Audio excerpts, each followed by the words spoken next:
poner copy, A dos puntos, AC dos puntos, tal archivo, tales archivos, ¿no? Pues ahora, en cambio, en Windows, para Windows, todo el software está orientado a objetos y usted lo tiene que señalar y copiar, eliminar o lo que sea, cualquiera de los procesos. Entonces, esto refiriéndonos a las empresas en las que, u organizaciones en las que también se toman decisiones. Entonces, tanto a nivel personal o individual, de paso, en la parte personal, en cuanto a la cuestión legal, como personas, justamente somos personas naturales.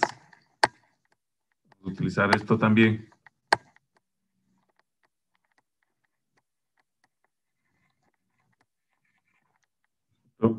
Cualquier individuo, cualquier persona, hombre o mujer, es una persona natural, hablando en la parte legal. Y también las empresas, en cambio, son personas jurídicas. Personería jurídica. Las entidades, instituciones. Por ejemplo, un club deportivo tiene personería jurídica. Los clubes deportivos de los barrios, de las parroquias, cantones, son federados, reconocidos como personas jurídicas.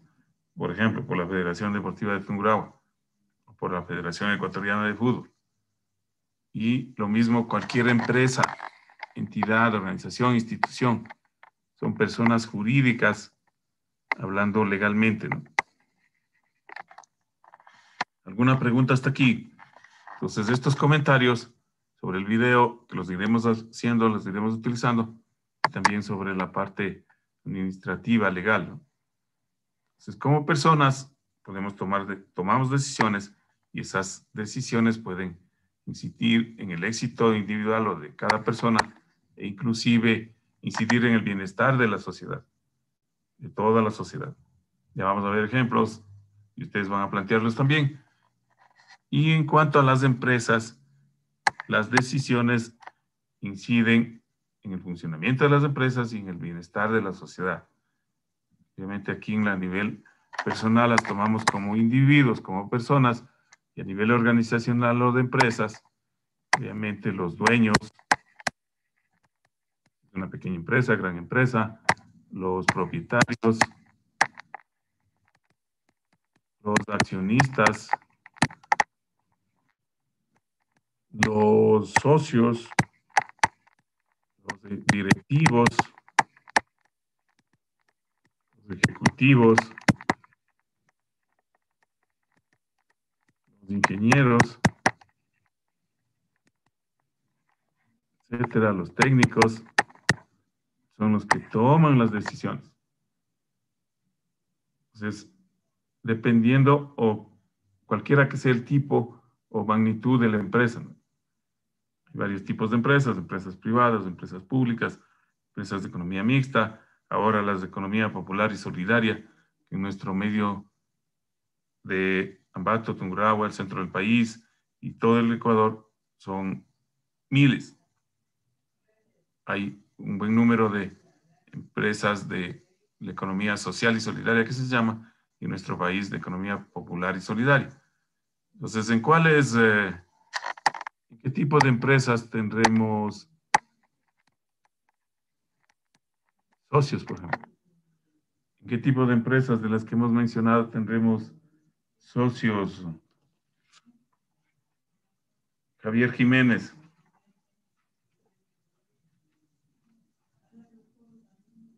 ¿Está? ¿Sí está Javier Jiménez? Sí, Inja. ¿En dónde ha escuchado usted que los dueños sean socios? Eh, Martín Ryan. ¿Se acuerda? ¿Le digo el nombre de una empresa o, O tipo, como quiera. por ejemplo, la corporación favorita tiene socios? Ya, ellos tienen, como son empresa privada, tienen accionistas. Los dueños son los accionistas. Empresa privada. De una vez, ¿cuál es la finalidad última o el objetivo último, final de una empresa privada? Señor Meléndez. De una empresa privada. Sí, ¿cuál es su finalidad? Además de producir, vender, Lucrar. lucrar, ¿no es cierto? Los dólares, las utilidades, generar utilidades para sus accionistas, para sus dueños, para sus propietarios. Además de cumplir con sus empleados, ahora se habla de responsabilidad social, etcétera, empresarial. Dólares, empresa privada, ¿no? Digan lo que nos digan, esa es la finalidad. Y esa debe ser la finalidad. Generar utilidades para sus accionistas. ¿Y en dónde tendremos socios? ¿Alguien se acuerda? Como dueños de la empresa, ¿no es cierto? Las cooperativas de todo tipo. Entre ellas, principalmente las de ahorro y crédito. Ahí hablamos de socios como dueños de la empresa. Una cooperativa de ahorro y crédito, cuando usted abre una libreta, una cuenta de ahorros, por lo general, es dueño de la empresa, es socio y dueño de la empresa y de los diferentes tipos de cooperativas. Entonces, justamente son socios, porque estas cooperativas no son empresas privadas, son empresas de la economía popular y solidaria. ¿Sí se ve lo que escribo, señor Montero? Sí, ingeniero. Entonces, todos estos tipos de directivos, en definitiva, a diferente nivel, toman decisiones. Entonces, seguiremos hablando de este tipo de cosas y cómo aplicarlo, ¿no? ¿Alguna pregunta hasta aquí? Entonces, a nivel personal y organizacional se toman decisiones. Vamos a ver de qué manera. Y obviamente con la participación de ustedes. Entonces decíamos que se toman decisiones a nivel personal y a nivel organizacional o empresarial. En estos dos ámbitos, tanto a nivel personal como organizacional, las decisiones pueden ser simples y complejas. A nivel personal, las decisiones simples son aquellas que se toman diariamente, rápidamente, que pueden a veces ya tomarse de una manera automática, si cabe el término, sin pensarlo mucho, diariamente, ¿no? Y si nos equivocamos, las consecuencias no pueden ser mayormente afectados, ¿no? A nivel personal. Las decisiones complejas podrían afectar a toda nuestra vida o a parte de ella. Entonces, ejemplos de decisiones diarias rápidas, sin pensarlo mucho, que usted hace diariamente. Podemos poner ejemplos de cuando estábamos en la modalidad presencial o ahora en la virtual. Señor Morales Byron, un ejemplo de decisión simple, diaria, rápida, que usted pueda tomar o toma. Sería en algo como desayunar. Desayunar, ¿no es cierto? Alimentación. Estamos en la parte presencial, atrasados, no íbamos ni desayunando. Alimentación. Gracias. Pérez Marcelo, otro ejemplo de decisión simple, diaria. La ropa que se va a usar. ¿Cierto? Vestimenta. ¿Cómo voy vestido? Ya me estoy atrasando, voy como estaba, ¿no? Gracias. Dayana, otro ejemplo de decisión simple, diaria. El modo de transporte. ¿Cierto? Como movilización. Caminando a la universidad. Si estoy atrasado, tengo que tomar taxi. Entonces, son decisiones rápidas, diarias, que si decido ir caminando, a lo mejor me atraso. Entonces, no me dejan ingresar al aula. Otra decisión, ejemplo, simple, Sánchez Edgar. podría ser la hora de ir a dormir. Todo el descanso.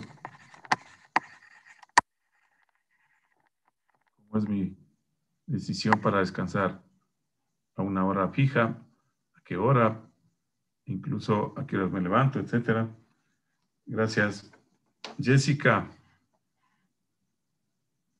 Ahora, ejemplos de decisiones complejas que pueden afectar a parte o a toda nuestra vida. Jessica Tituaña. Sí, que por ejemplo podría ser el momento de seleccionar qué carrera podemos elegir. En carrera profesional, ¿no es cierto? Que es muy importante. Puede afectar a parte o, si nos equivocamos, sobre todo, o a toda nuestra vida, ¿no? Especialmente con la posibilidad de seleccionar carrera, de seguir algo que nos guste, principalmente, y que podamos tener también facilidades, ¿no? Otro ejemplo de decisión compleja, importante, Vanessa Wilder. Tal vez resolver algún algoritmo en algún trabajo universitario. El trabajo, ¿no es cierto? Trabajo o estudio.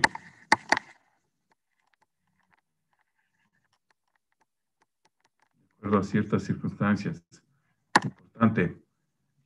Yambay Santiago, otra decisión compleja a nivel personal. El resolver, o sea, dedicar, ponerle empeño al estudio. Trabajo, estudio. Ya está. Bien. Costa Lenin, otra decisión compleja, importante, personal. Podría ser si formar una familia. ¿Cierto? Familia. Pareja, familia. Ahora, y bueno, siempre ha habido diferentes tipos de, en la cuestión legal, ¿no? Unión libre, matrimonio, etcétera, y mucho más ahora. Entonces, decisiones importantísimas que a veces, si no las analizamos bien, podemos afectar toda nuestra vida. Gracias. Marcelo Aguacunchi, ¿algún otro ejemplo de decisión personal compleja? ¿En qué ciudad ir a vivir? Cierto, residencia, vivir. Importante, residencia, migración. ¿Alguna inquietud al respecto? Y también lo mismo tenemos a nivel empresarial. Decisiones simples y complejas. A nivel simple puede ser el horario, el trabajo diario, ahora con la pandemia, la vestimenta o el uniforme, ¿cierto? Ahora con los protocolos de salud que debemos cumplir, etcétera, ¿no? Más bien pongamos eso. Horarios, protocolos, las empresas, dependiendo de su ámbito o de su trabajo, hay diferentes tipos que ustedes conocen, de medidas que se deben tomar para trabajar ahora, ¿no? Incluso eso puede también reflejarse en las decisiones complejas que ya son importantes, no se pueden tomar basándose solo en el sentido común o juicio instantáneo, es decir, de manera subjetiva, porque si se equivocan pueden provocar problemas graves como pérdidas a la empresa, rebajas de utilidades, incluso la quiebra. Entonces, decisiones que afectan incluso a la economía local y nacional, dependiendo, si es una gran empresa, en este caso de la pandemia, de la emergencia, incluso el gobierno y la Asamblea Nacional aprobaron una ley que ustedes deben haber escuchado, la ley humanitaria. Eso facilitó el cierre de empresas. Pero algunos empresarios lo hicieron de manera adecuada, otros simplemente utilizaron para cerrar las empresas, decidieron cerrar y votar a sus empleados, a sus trabajadores, ¿no? Cancelarlos. Entonces se quedó sin trabajo mucha gente. Entonces este tipo de decisiones son las que se toman como complejas a nivel empresarial, a nivel gubernamental, pueden afectar a la economía local y nacional inclusive. Entonces, por ejemplo, una empresa exportadora que por la exportación de sus productos recibe dólares y no los ingresa al país, los ingresa o los deja en el exterior, está afectando a la economía nacional. Puede afectar a la economía nacional. Y eso se acaba de aprobar también en la ley de hace pocos días, que le llaman de soporte a la dolarización. Entonces, son decisiones importantes, complejas, que ya no deben tomarse solo con el criterio o común o instantáneo, ¿no? Se deben tomar ya de forma técnica, como lo vamos a ver.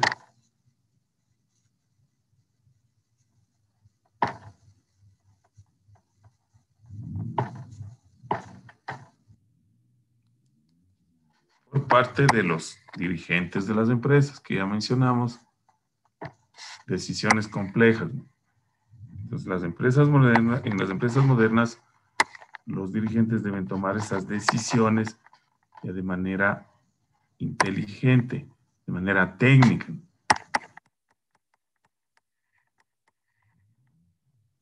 basadas en el conocimiento científico.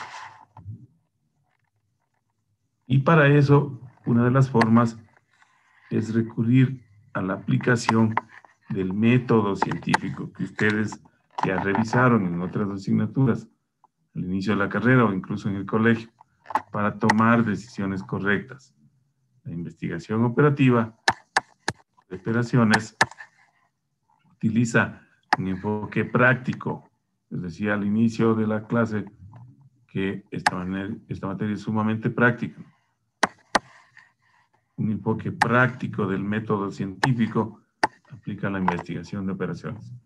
Y ya vamos a ver cómo se desarrolla esto. ¿Alguna pregunta? A ver, ¿dónde nos quedamos? Señora Guacunchi, ¿en qué materia revisaron o aplicaron esto del método científico ustedes? ¿Ya lo hicieron? Metodología de la investigación. ¿Cierto? En metodología de la investigación. Ustedes tienen incluso 2 niveles al inicio. Vamos a hablar también de parte de investigación. Este método científico, ustedes solo lo aplicaron y revisaron en metodología de la investigación, sino esto es en todas las áreas, en todas las asignaturas, todas las cátedras utilizamos la aplicación del método científico de diferente manera, pero con una orientación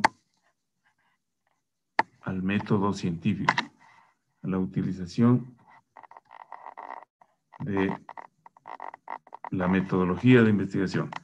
Y eso se refleja porque, les decía, vamos en esta asignatura a crear, a generar, a desarrollar 2 proyectos tipo. Uno en el primer parcial, que es un caso de estudio, y en el segundo parcial un proyecto. Y esos proyectos finales, en el caso de los docentes, tenemos que subirlos, sus proyectos, a la plataforma docente todos los semestres.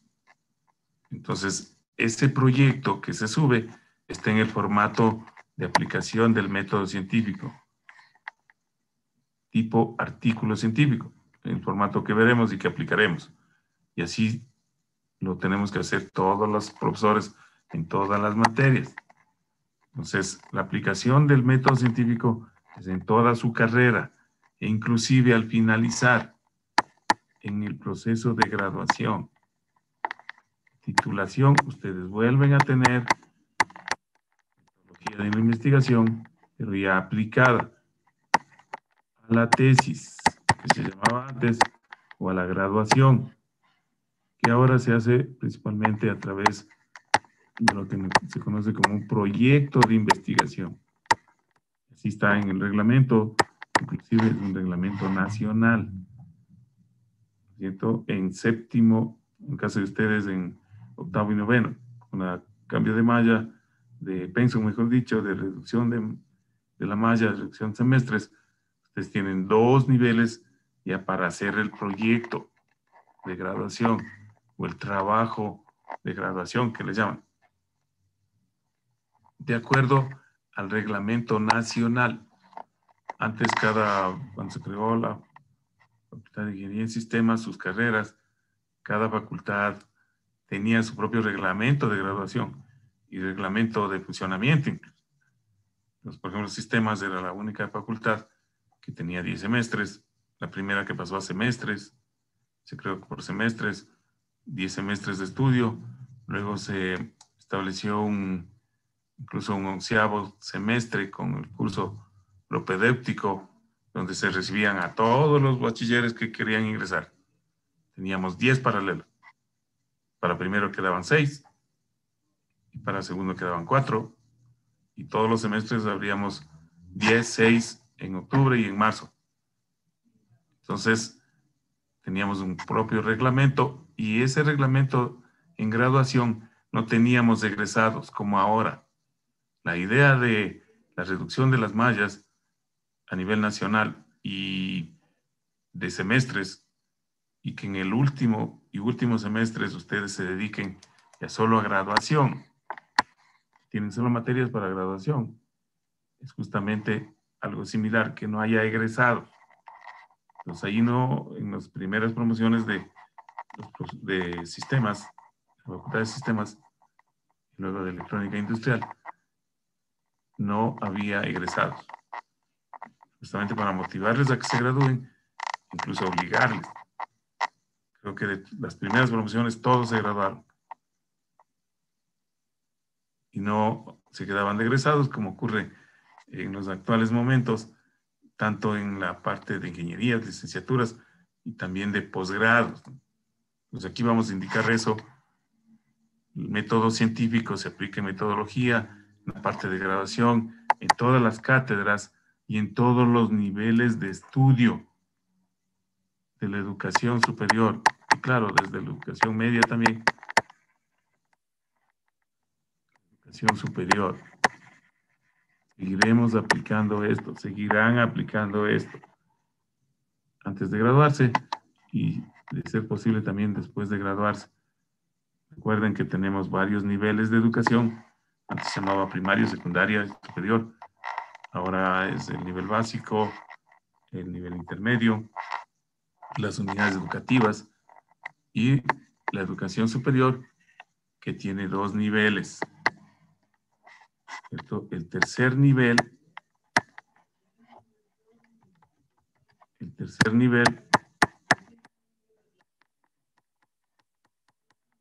educación superior, y el 4º nivel. A ver, ¿quién me dice en qué nivel están ustedes? En ingeniería de software, en software. ¿En qué nivel están? ¿En el 3º o en el 4º? ¿Alguien me dice? Señor Barrera. Tercer nivel, ¿no es cierto? Aquí están las IES. Bueno, en las educación superior, las IES. Instituciones de educación superior. Instituciones de educación superior. El 3º y 4º nivel, ¿no? Las IES. Las universidades y escuelas politécnicas. Y los institutos técnicos y tecnológicos también son educación superior, ¿no? Desde la nueva ley, bueno, no tan nueva porque es desde el 2010, que se reformó hace pocos meses. Los institutos tecnológicos también son educación superior, ¿no? Tercer nivel. Incluso en la reforma última de la ley de educación superior, los institutos tecnológicos se dice que podrán dar maestrías, ¿no? Entonces ustedes están en el tercer nivel de grado. Las últimas reformas se llamaron ya de grado, antes se decía de pregrado. Ustedes están en pregrado o en grado. Eso se llama graduación. Entonces aquí en pregrado tenemos primero, en la ley, lo primero que consta es las licenciaturas y también las carreras profesionales similares, dice, que son las ingenierías. Entonces, ustedes están en ingeniería, en pregrado o grado, en el tercer nivel. ¿Está claro, señor Ludwig, José? Señor Barriga. Sí, Inge. Y cuarto nivel o posgrado. A ver, antes de eso, las licenciaturas o ingenierías o el grado o pregrado está por carreras. La carrera de software, carrera de ingeniería industrial, la carrera de medicina, la carrera de administración de empresas, la carrera de contabilidad y auditoría, de las nuestras, la carrera de alimentos, ya no es ingeniería en alimentos. Entonces, las carreras, ¿no?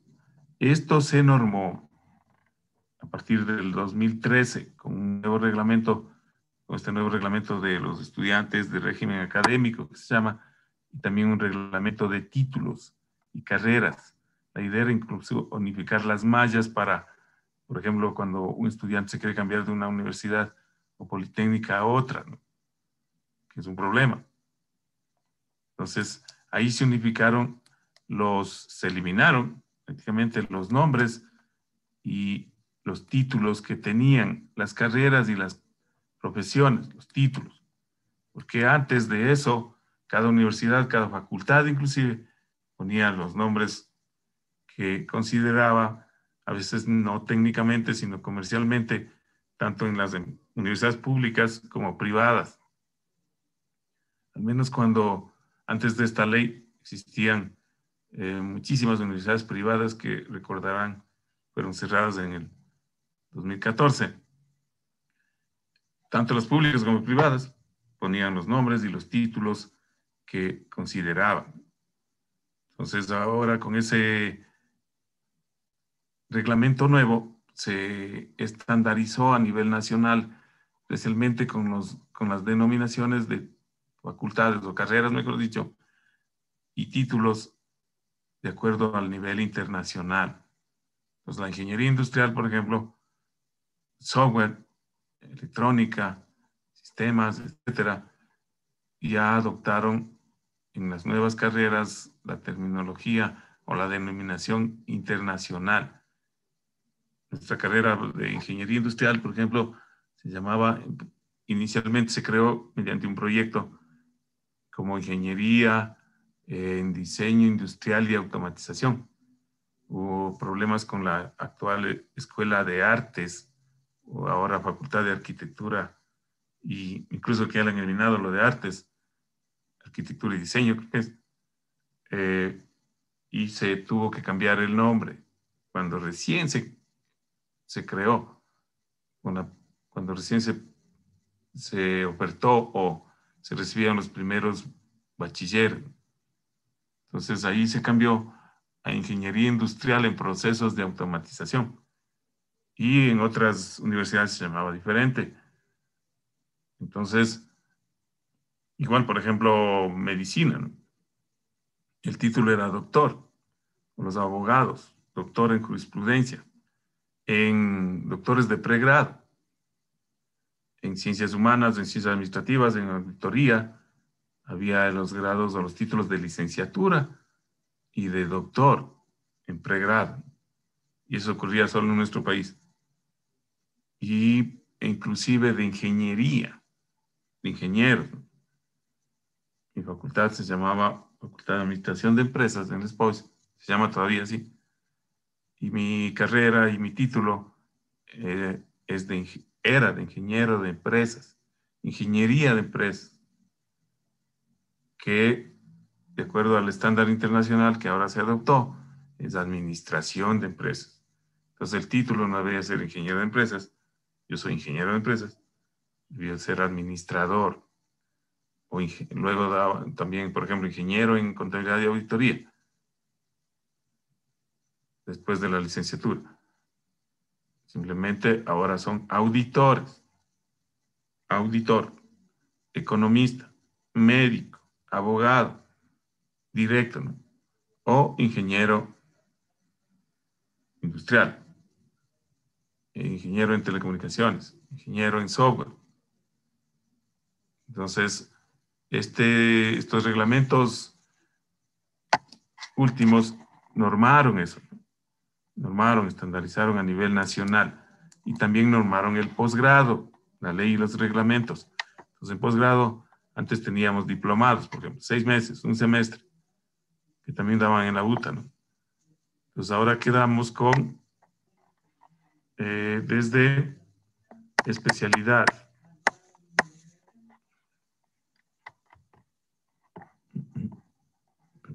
Perdón.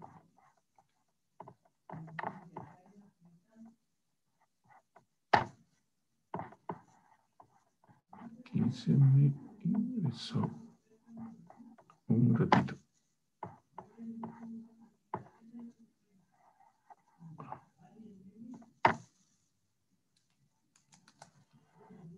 Si se ve lo que estoy escribiendo, señor Vinuesa. Sí, Inge, sí se ve lo que escribe. Entonces, en posgrado tenemos de especialidad. Seguiremos hablando de esto.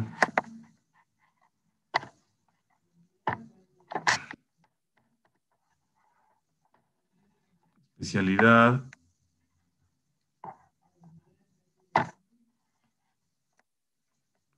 Maestrías. 2 años.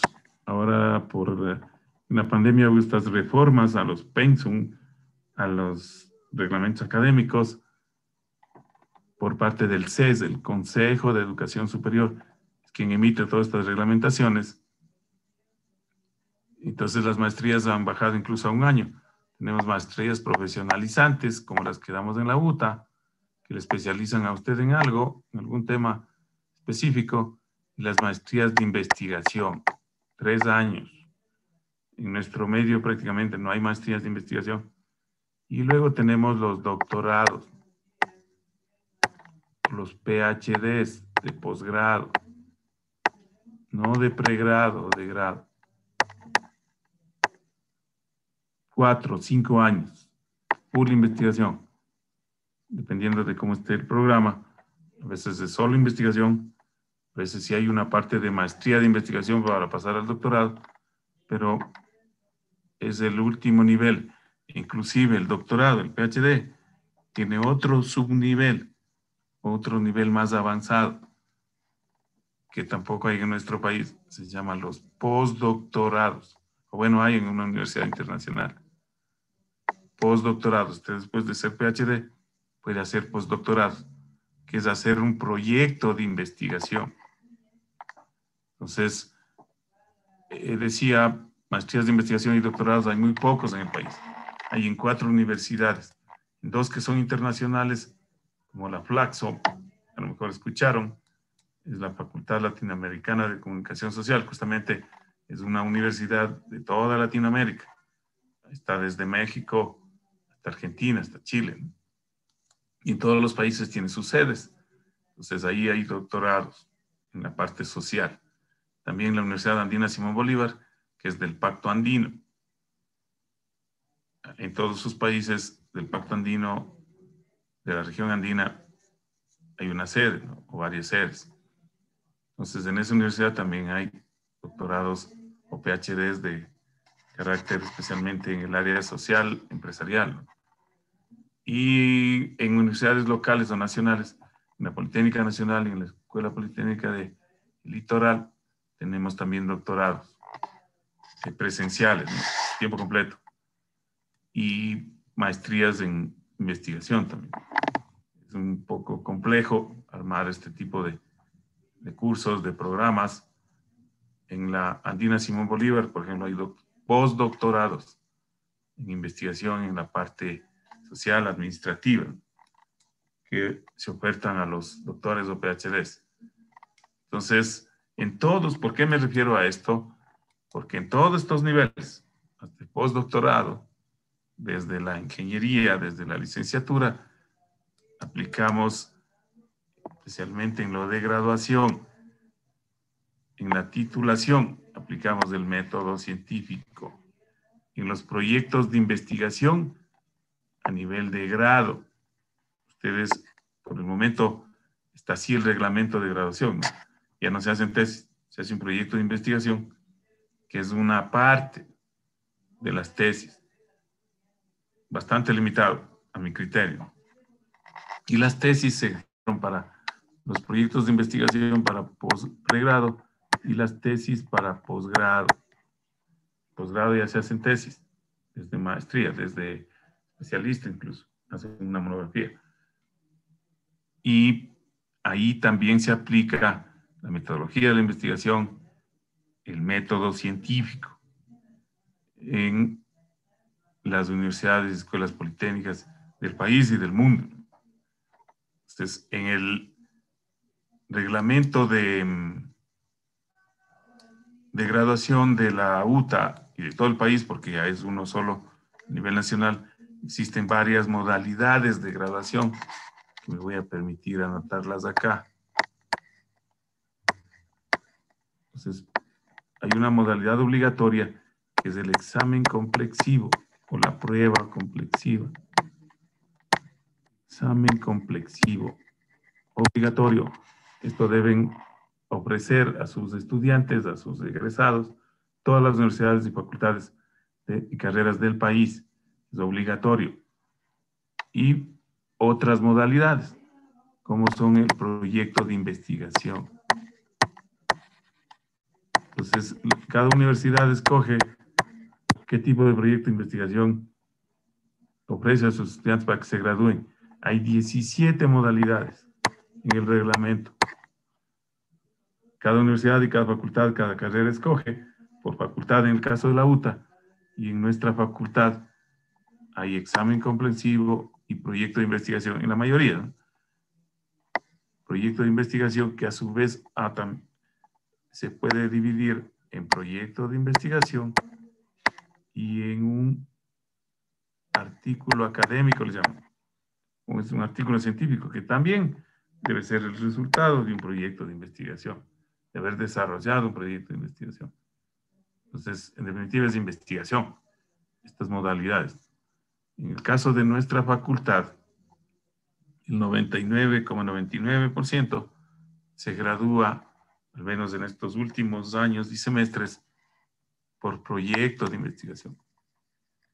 Casi nadie escoge o selecciona examen o prueba complexiva, porque este examen complexivo, ¿en qué consiste?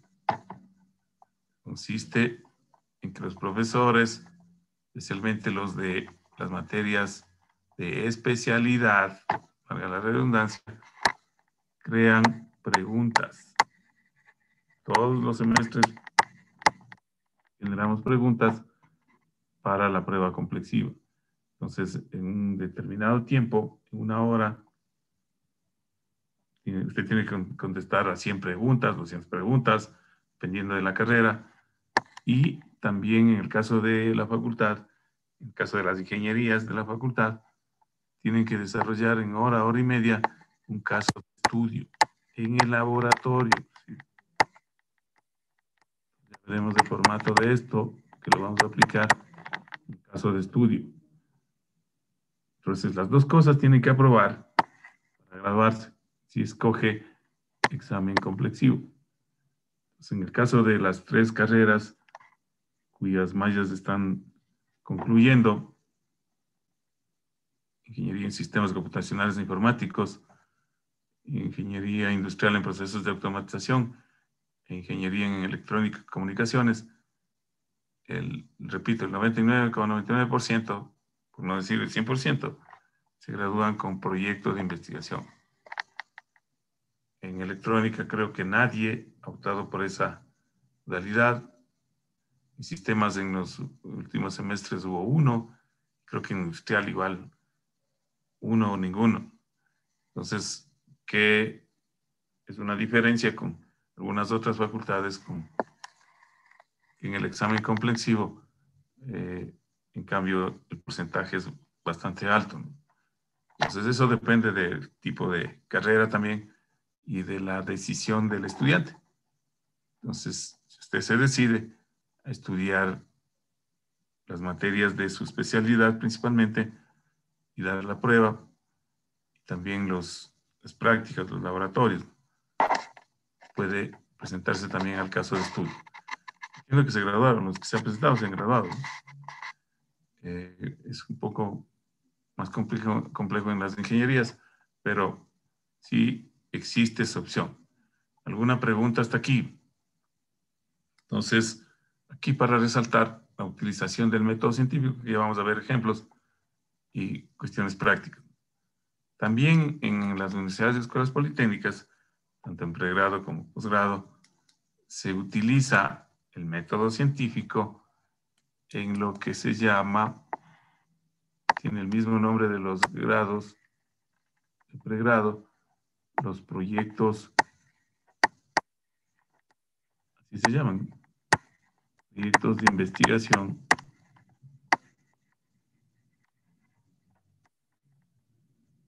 científica.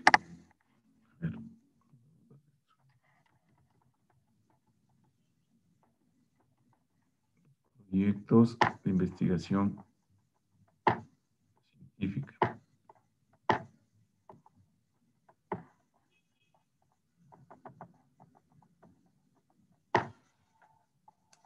Proyectos de investigación científica que son realizados por equipos multidisciplinarios parecidos a los de investigación operativa, en el cual trabajan docentes, incluso se contrata a los graduados,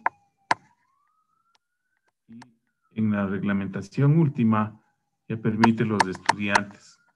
Se puede obtener una beca de investigación para participar en un proyecto de investigación con profesores, con graduados, con egresados, con personal administrativo inclusive, y trabajar en el proyecto de investigación, obviamente dentro de un grupo de investigación.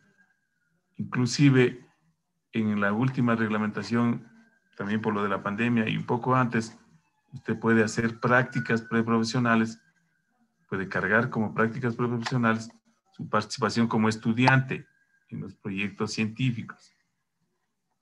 Y hemos de hablar de un proyecto que aplicamos justamente con estos modelos de investigación operativa, en el que se participó también con otras facultades, y ahí también teníamos estudiantes y egresados que le llaman tesistas, ¿no? Usted hace su tesis, hace su proyecto de grado, trabajo de grado, dentro de un proyecto de investigación. Entonces ya les explicaremos esto de forma objetiva con un ejemplo concreto en el que aplicamos uno de los modelos matemáticos de la investigación operativa. El estudiante o el egresado hizo el sistema, un graduado ya se graduó hace pocas semanas, es un graduado de Ingeniería en Sistemas Computacionales e Informáticos que hizo el sistema, hizo una aplicación web para el modelo matemático de investigación operativa, dentro de un proyecto de investigación científica que estábamos participando algunos profesores, estudiantes, egresados, administrativos, graduados de varias facultades, ¿no? Multidisciplinario, y un proyecto grande, ¿no?, que concluyó justamente en este semestre anterior. ¿Alguna pregunta hasta aquí? Entonces, en todo esto que hemos escrito aquí es la aplicación del método científico. Disculpen que les escriba ahí mismo para resaltar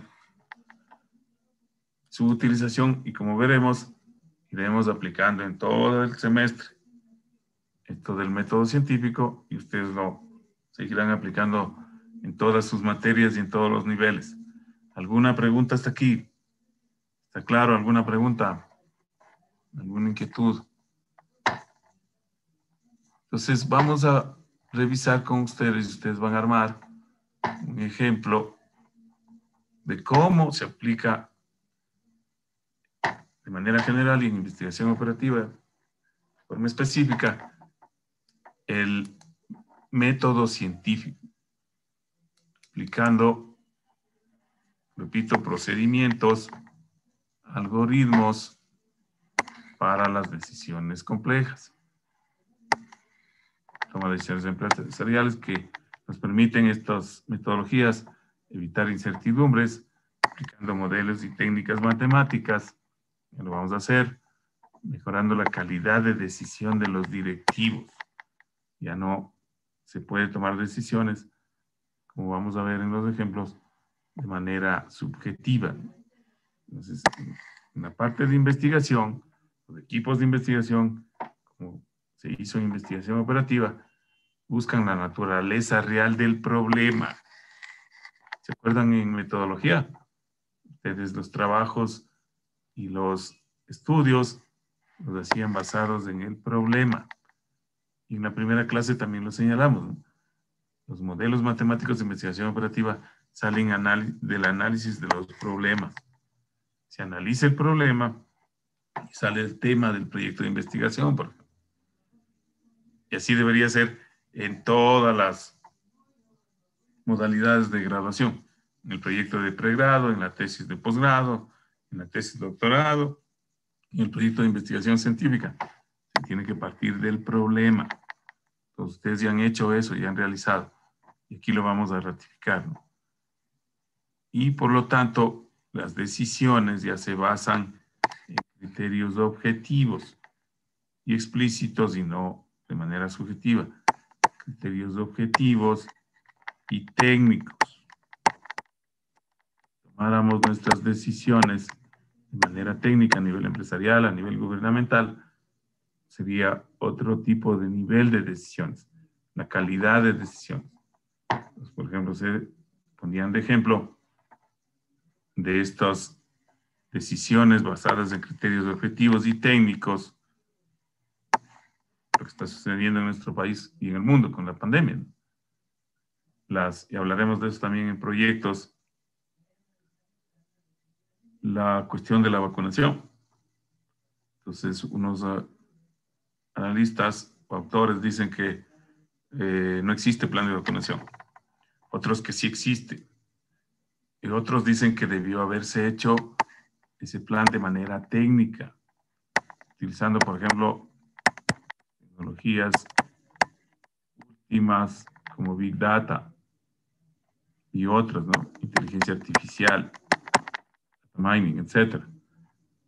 Y hacer una planificación para la vacunación que hasta el momento igual en algunos sectores o ciudades está dando problemas y en otros tampoco ha llegado. Entonces, estas decisiones a nivel empresarial, a nivel gubernamental, pueden tomarse de manera técnica, utilizando modelos, técnicas matemáticas, software, tecnologías de la información y comunicaciones, ingeniería, etcétera, ¿no? ¿Alguna pregunta hasta aquí?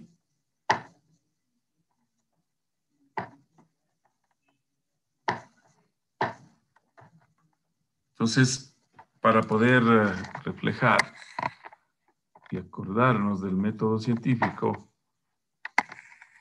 recuerden que les decía, vamos a integrar algunas materias en nuestras unidades, en nuestros temas, ejercicios, problemas, algunas materias que ustedes ya revisaron. Entonces, en metodología de investigación, por ejemplo, vieron lo de los pasos lógicos del método científico, que seguiremos aplicando, repito, hasta cuando ustedes estudien, hasta cuando se gradúen de pregrado o de posgrado. Entonces, en la aplicación del método científico de forma práctica, teníamos pasos lógicos. Es un algoritmo prácticamente. Por eso se puede informatizar. Primero, identificar el problema, que ya lo mencionamos. Definir el problema. Entonces, aquí tenemos como ejemplo seleccionar el mejor tipo de computador. Señor Barrera, ¿qué haría usted o qué hace usted si es que desea o tiene que comprarse un computador nuevo para sus estudios, para su ingeniería? ¿Qué haría primero? Mirar las especificaciones que estén acorde a la necesidad mío. ¿Cierto? La necesidad, sus requerimientos. Estudiante de ingeniería. Necesidades o requerimientos. Igual a necesidad, ¿no? ¿Qué requiero? ¿Qué tipo de computador requiero? ¿Con qué capacidades? ¿Con qué características? Sí, sería técnicamente, ¿no? A veces hacemos al revés.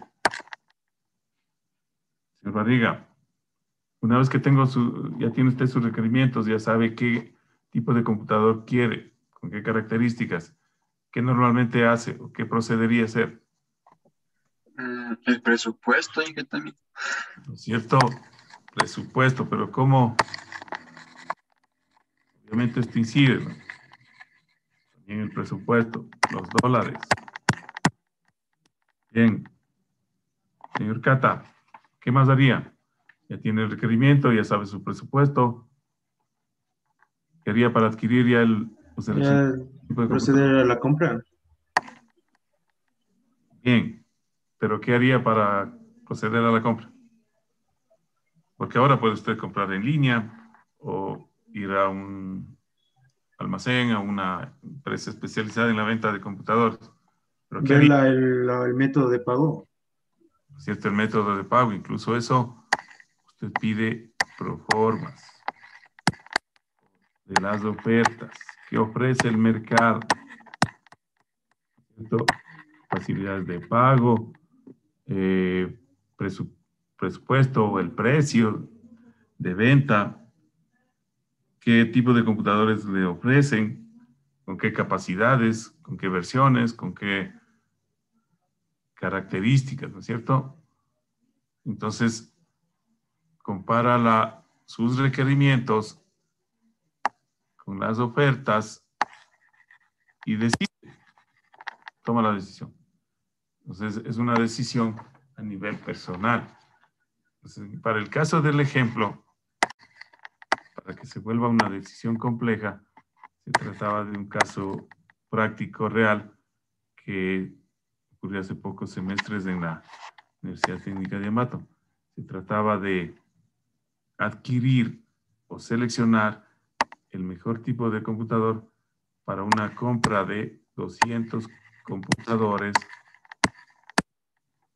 para las diferentes facultades y departamentos o direcciones de la universidad. Entonces, ¿cómo usted decide ahí cuál es el mejor tipo de computador? Si primero, como somos universidad pública, ¿cierto? Universidad pública, del sector público, tenemos que adquirir todo, desde un lápiz hasta un vehículo o un edificio, mediante compras públicas, del Sistema Nacional de Compras Públicas, contratación pública, la ley de contratación pública.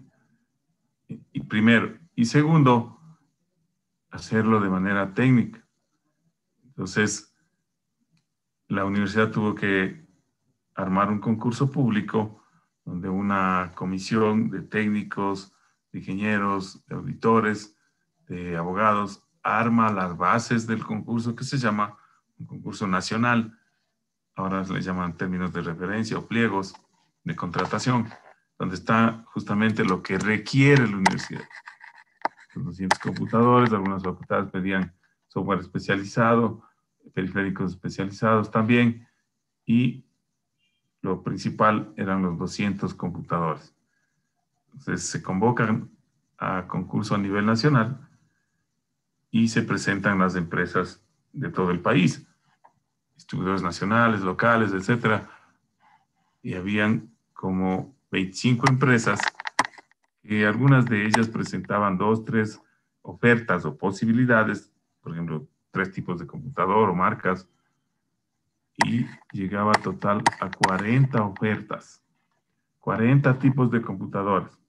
¿Cómo toma usted la decisión como universidad? a cuál empresa le compro, cuál es el mejor tipo de computador. Entonces, ya es una decisión compleja que debe ser tomada legal y técnicamente. Para eso, en el método científico tenemos el paso 2 de formular una hipótesis, una conjetura, una idea que debe ser probada, ¿no? En el caso del ejemplo de los 200 computadores, debimos construir un modelo, que no es más que una abstracción teórica de una realidad, del problema real. El problema era cuál es el mejor tipo de computador de las 40 empresas, de las 40 ofertas para los 200 computadores. Entonces, se hace una abstracción teórica para proponer alternativas o soluciones de alternativas. ¿Cuál es la mejor solución? ¿O cuáles son la mejor solución? Entonces, para eso, en el caso del ejemplo, se formó justamente una abstracción teórica, un modelo, una representación matemática de calificación de ofertas. Entonces, como somos entidad pública, del sector público, ustedes conocen que en las instituciones públicas, en el sector público, también interviene la Contraloría General del Estado, que es la entidad que audita estos procesos, estas compras, estos contratos, incluso antes de las reformas de la ley de la Contraloría, incluso autorizaba los contratos, revisaba los proyectos, revisaba los procesos. Este proceso sería un proceso precontractual, antes del contrato, la selección del mejor computador. Y esto revisaba la Contraloría, lo autorizaba. Incluso la Procuraduría General del Estado, que es la entidad que controla o vigila que todos estos procesos se hayan hecho de manera legal. La Procuraduría General del Estado es el abogado del Estado, no del gobierno, del Estado, de todas las entidades públicas. Entonces, la Contraloría, la ley de la Contraloría obliga, o por lo menos sugiere, que en este tipo de compras masivas, sobre todo, se aplique un modelo que ellos tienen para la adquisición de computadores, por ejemplo. Entonces, el modelo que ellos tienen dice, la empresa que cumpla con la parte legal, con los documentos legales que se le pide, que cumpla con la parte técnica. Por ejemplo, si se pidió discos duros de 1 tera, por poner un ejemplo, y presenta cualquiera que sea la marca, cualquiera que sea el tipo de disco, discos de 1 tera, y sea la más barata, la menos costosa, o la de menos precio, a esa empresa debe asignársele el concurso. Entonces usted ahí compra cualquier cosa de calidades inferiores. Pues por esa situación, para la compra de 200 computadores armamos un modelo matemático de calificación de ofertas que calificaba 4 tipos de áreas o de rubros. Calificaba la empresa, calificaba el hardware, calificaba software y calificaba los costos. Es decir, se iba a asignar este contrato de compra de los 200 computadores a la empresa que tenga las mejores calificaciones en empresa como tal, el mejor equipo hardware, el mejor software y los mejores costos, los menores costos, y combinar los 4 rubros. Entonces se hizo un modelo matemático que pudo ser informatizado en Excel, en hoja electrónica. Luego se hizo un programa de aplicación y luego un sistema de información por parte de un egresado de la carrera de sistemas, que incluso ahora es uno de sus profesores. Él se graduó con ese proyecto y se entregó a la universidad para que apliquen este tipo de procesos precontractuales. Ya cuando se firma el contrato, empieza en cambio la etapa contractual. Esta es la parte precontractual, que se aplica tanto en empresas públicas como privadas. En algún momento ustedes, como definitivamente trabajarán en una empresa pública, privada, mixta, de economía popular y solidaria, o en su propia empresa, tendrían que aplicar esto. Entonces, este modelo matemático que hacía cálculos de estos rubros, se asignaban pesos, se hacía cálculos, se pudo informatizar. ¿Por qué? Primero, porque se aplicaba un algoritmo, ¿cierto? Se aplicaba un algoritmo, podía aplicar un algoritmo para que este algoritmo genere o ayude en la decisión de cuál era el mejor tipo de computador, ¿no?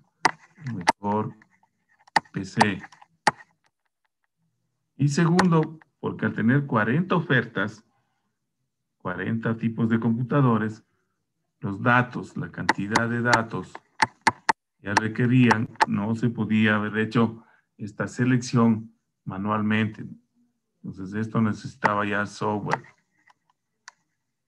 un programa, un sistema, un aplicativo, un software genérico como una hoja electrónica. Entonces, de esa manera se aplica el método científico en esto. Entonces, ¿qué calificaría? Vamos a borrar un poco. ¿Qué calificarían ustedes, por ejemplo, en empresa? A ver, vamos de nuevo. Señora Costa. ¿Qué calificaría usted a una empresa que le quiere vender 200 computadoras? Como empresa, no como computador. Podría ser la reputación que tiene esa empresa. Esto es la reputación. Pero ¿cómo medimos? Aquí es todo documentos.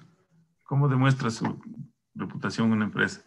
¿Cómo ser? Con una investigación en ventas anteriores que haya hecho dicha empresa.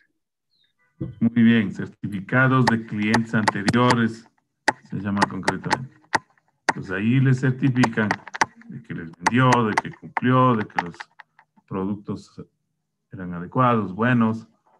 Entonces, certificados de clientes anteriores. Aquí está la reputación, la trayectoria, ¿no? El prestigio de entre otras cosas, de la empresa oferente. ¿Qué más le calificaría usted en empresa, señora Wacunchi? La organización de la empresa como jerarquía, algo así. ¿Cierto? La organización, la constitución, incluso deben estar, por ejemplo, se pide certificados de estar certificados o afiliados a la Cámara de Comercio, por decirlo. Alguna de estas entidades, ¿no? También les piden un certificado de la Contraloría, de contratistas, de no ser contratista incumplido.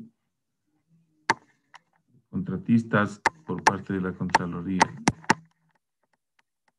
Porque si usted hace un contrato como empresa, hace un contrato con el sector público, con una entidad pública, cualquiera que ésta sea, y no cumple ese contrato, la Contraloría mismo y la empresa le declaran contratista incumplido y no puede contratar con otra entidad pública durante 2 años. Y obviamente hay problemas, ¿no? ¿Qué otra cosa le calificarían ya en la parte técnica a una empresa? Como empresa, señor Barrera. Sí, dígame. Sí. ¿Qué le pediría a una empresa que quiere vender 200 computadores? El presupuesto tal vez sería Un presupuesto referencial. Eso.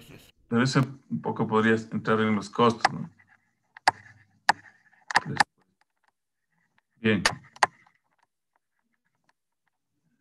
Barriga Ludwig, perdón. ¿Qué le calificaría a una empresa como empresa? Para este caso.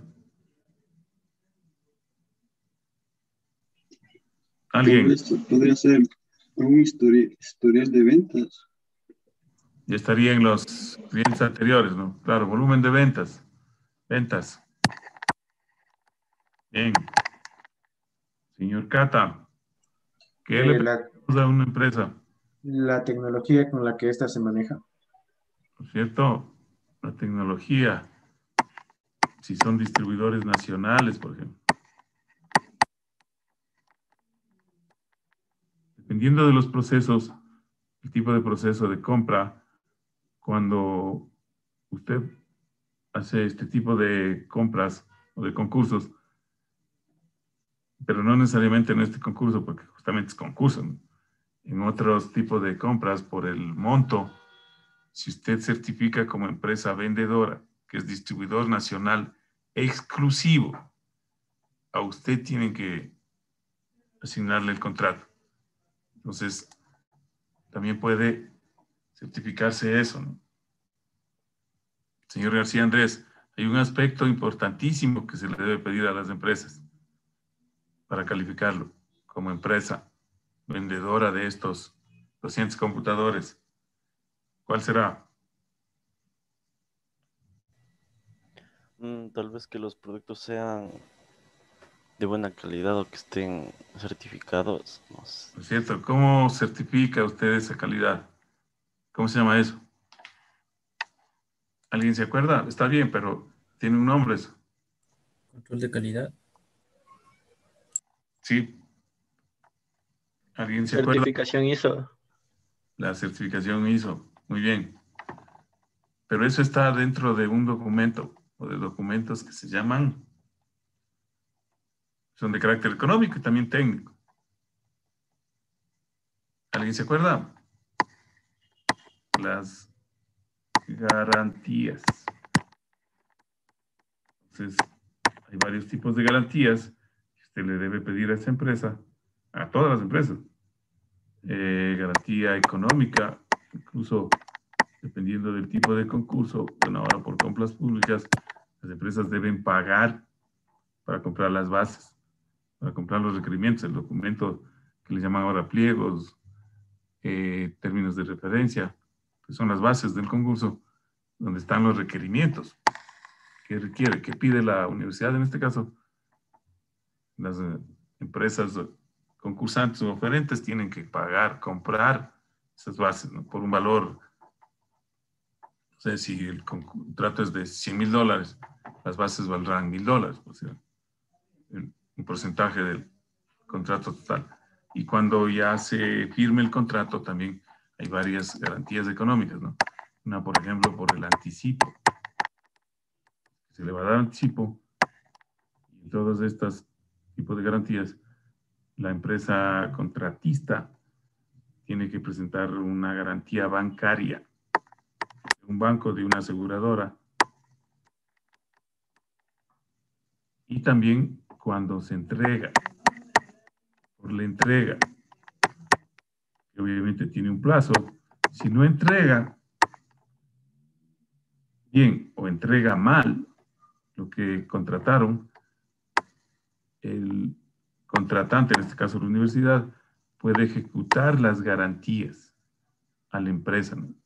Entonces va a la aseguradora, dice: no me ha cumplido, usted como aseguradora de este empresario, devuélvame las garantías, ejecutemos las garantías. Y le devuelven el dinero, en este caso a la universidad o al contratante, ¿no? No pierde el dinero. Entonces, un minuto que voy a conectar mi computador.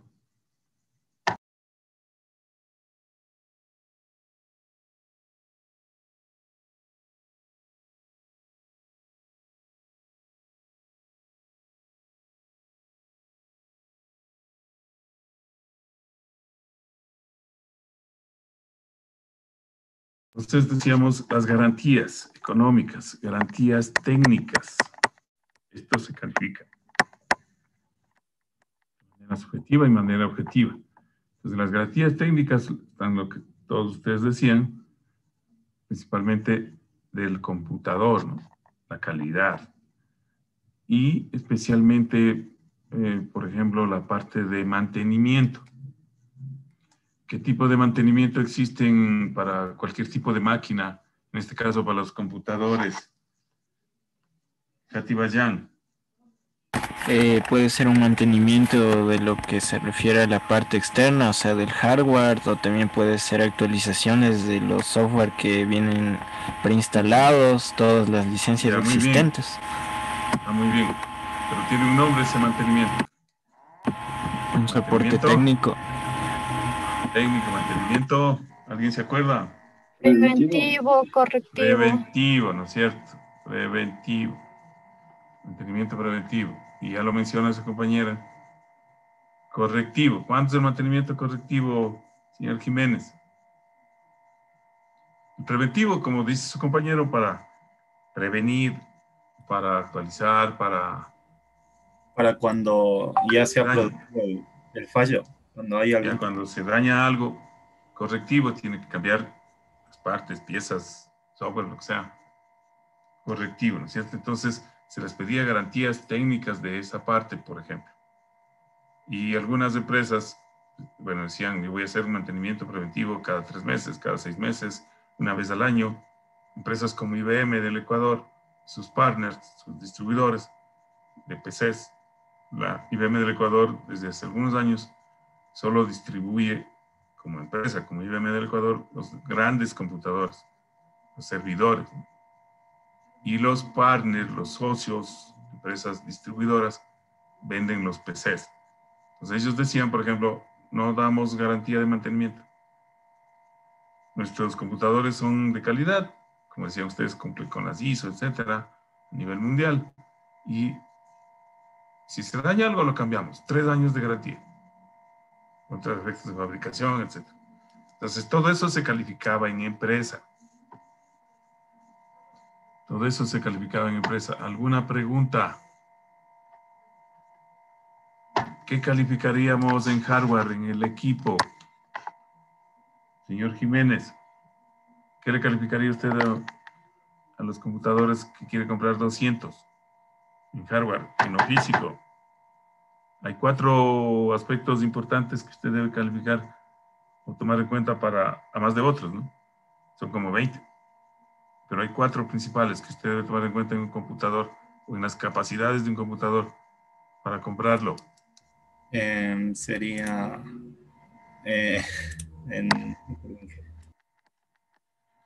4 partes importantes en lo físico.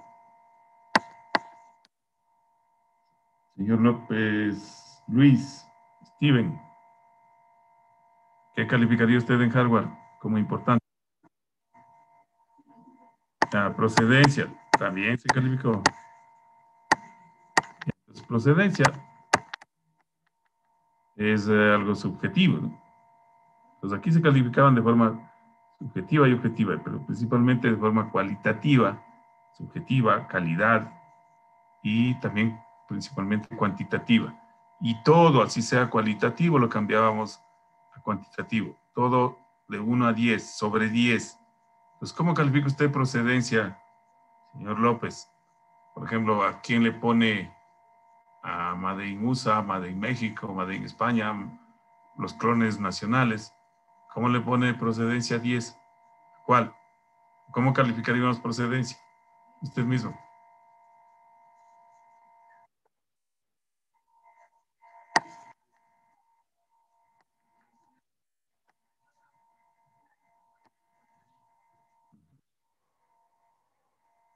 ¿Sí? Made in Japón, Made in China, Made in USA. Esto, calidad y marca.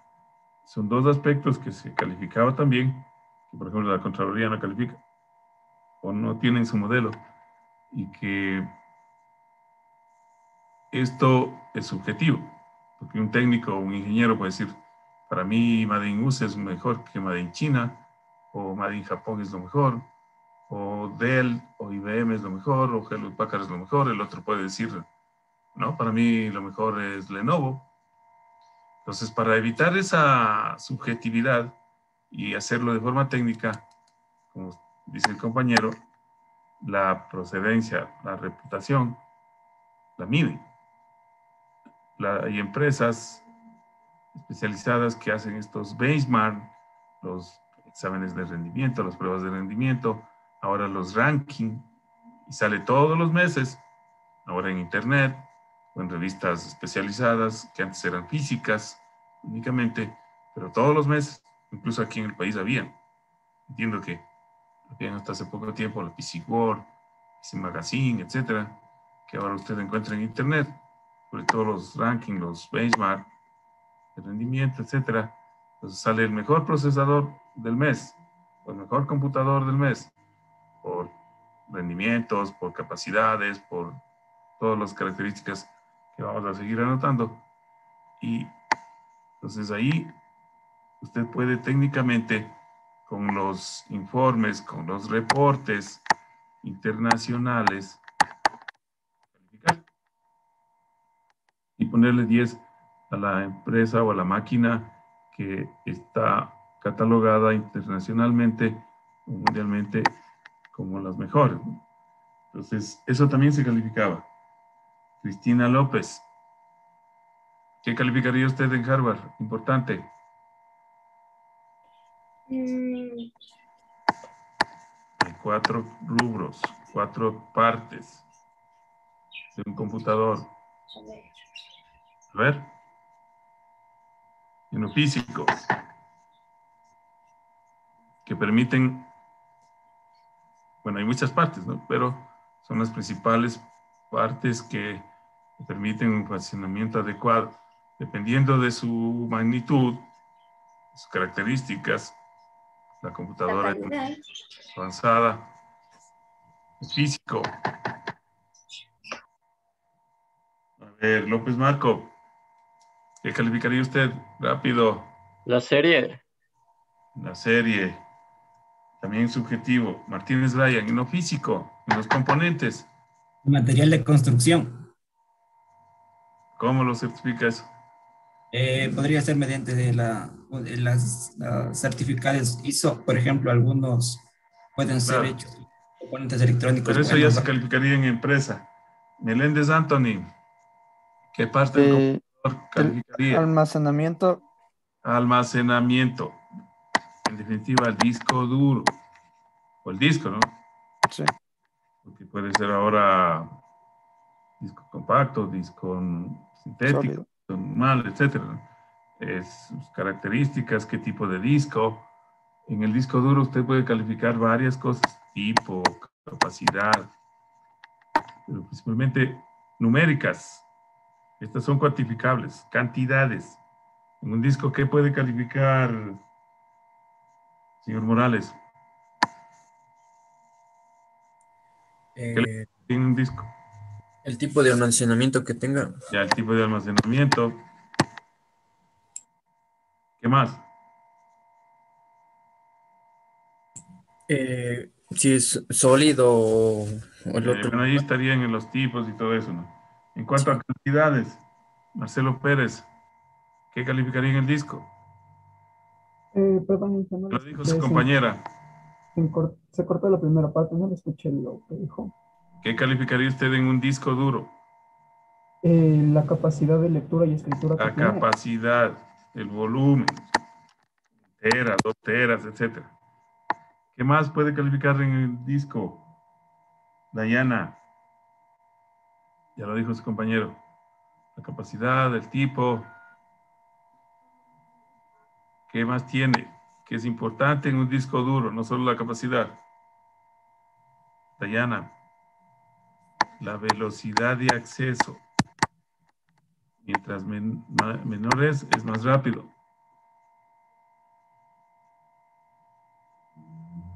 ¿Están de acuerdo? Ya, el disco duro. Segundo, ¿qué calificaría Sánchez Edgar de importante? Ya está el disco. Rápido. ¿Está, señor Sánchez?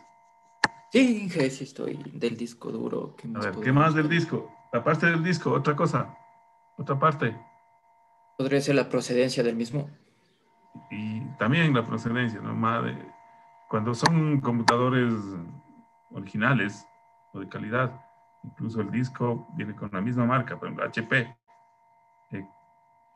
calado o en bajo o alto relieve, ¿no? Aparte del disco, Jessica Tituaña, Jessica, ¿qué calificaría usted en una máquina? Muy conocido. Tal vez los sistemas operativos que posee el Ya, sistema eso es operativo. software. Eso sería el software, ¿no? Que hablaríamos acá. Gracias. Vinesa Wilder, ¿qué calificaría? Inge, lo que se calificaría sería también el procesador. O sea, El procesador. ver la velocidad del procesador, Bastante. cuántos hilos tiene, Cierto tipo de núcleos procesador, marca, físicos. velocidad de proceso, etcétera, ¿no? Muy bien. Yambay Santiago, ¿qué más calificaríamos como importante? Hasta el disco, el procesador. La tarjeta madre. La tarjeta madre, muy bien. El mainboard. Y otras tarjetas también se califican, pero principalmente el mainboard. Y un cuarto elemento que debemos calificar para terminar. ¿Quién lo puede decir? Cuarto. Memoria RAM. Memorias. La memoria RAM. Dependiendo si tiene más memoria, el computador funciona mejor, en definitiva. Claro que también usted califica memoria ROM, tarjetas gráficas de sonido, slots, periféricos, puertos, slots para más tarjetas, ¿no?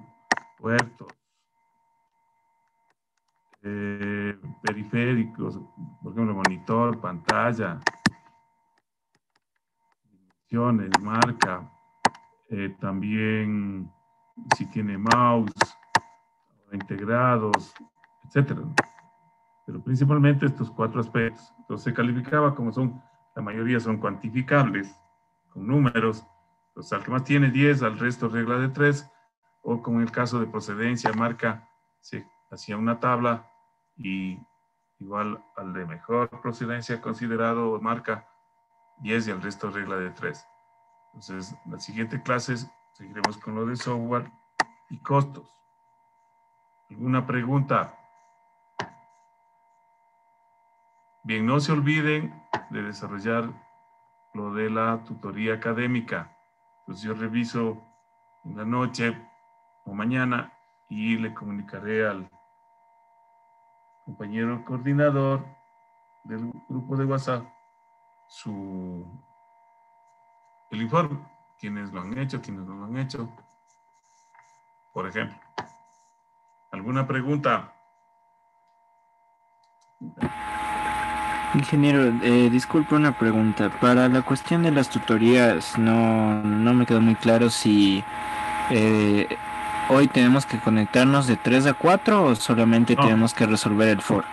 Ingrese a la aula virtual, ya les voy a abrir o a habilitar este momento y en cualquier momento, desde ahorita hasta la medianoche, usted puede hacerlo. Es justamente para evitar que tengamos que reunirnos. No hay reunión. Simplemente aplique o conteste al foro, ¿no? Ya, ingeniero, muchas gracias. Claro, ¿alguna pregunta adicional?